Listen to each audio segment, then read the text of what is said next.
Welcome to the Postgame Show presented by the Maroon Club, enhancing 23 Division I sports. Join the Maroon Club today. Our player of the game is always brought to you by Coca-Cola.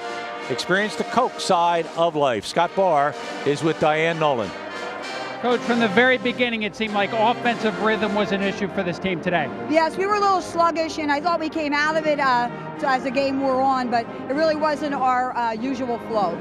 Well, certainly you still have that 4-game winning streak heading into the late part of the season here. Really good things ahead for the Leopard women. Oh, absolutely, absolutely. You know, we knew we were a little bit off stride today, and we've got to be able to eke out these kinds of games. You know, I think we could have gotten some better looks down the stretch, but we missed an awful lot of shots early on.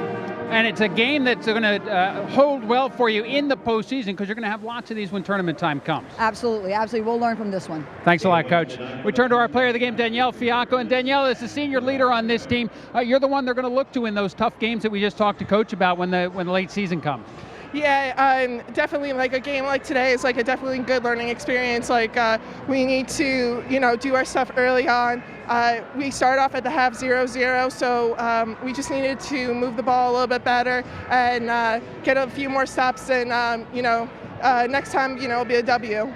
It was the offensive rhythm we talked to Coach about, but a lot of that was certainly brought about by this Terrier defense. They were swarming all day.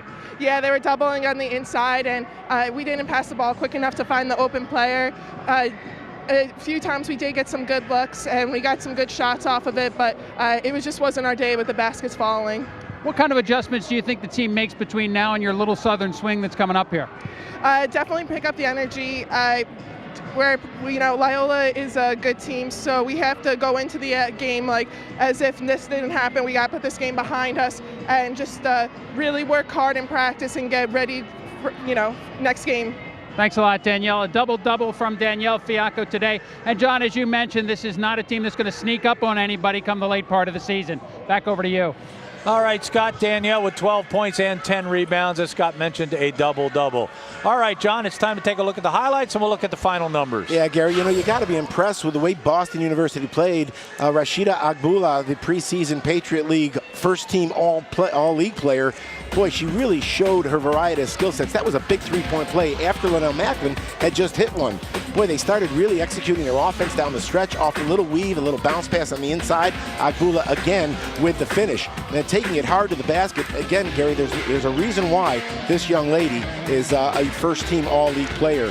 Scannell had a big first half, Gary, with 11 first-half points. That was hope right there with a downtown jumper. And, boy, they did what they had to do, did Boston University. Not an electric kind of offensive team, but there's the left-handed finish by Agbula, and they did what they had to do. They played the game at the pace they needed to play. There's our Coca-Cola player of the game, Danielle Fiacco, a double-double today.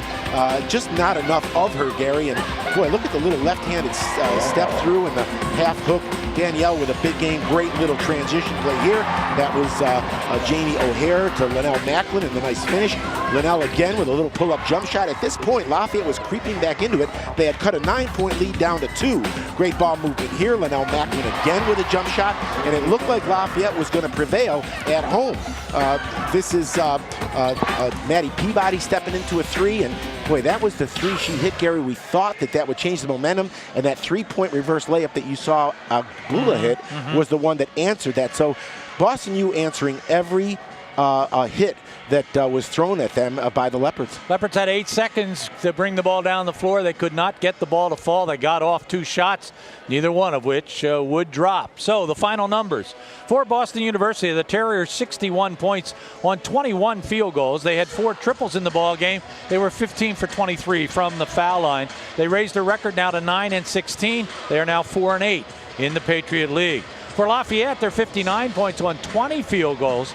They had 4 triples, 15 for 21 from the foul line, led by Danielle Fiacco's 12 points and 10 rebounds, Bria Freeland with 13 points. Boston had 3 players in double figures, led by Rashida Agbula with 20, Molly McKendrick with 19, and that was a career high for her, and 13 points for Claudia Scannell.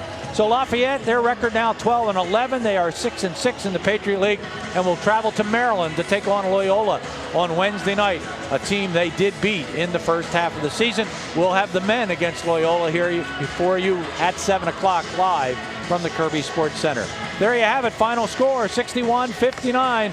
A nail biter. The Lafayette Leopards come up short. My thanks to Scott Barr, of course to John Leone, Rick Gio and the RCN television team, and to all of you for spending a Saturday afternoon with all of us. For all of us, I'm Gary Laubach. Goodbye, everybody.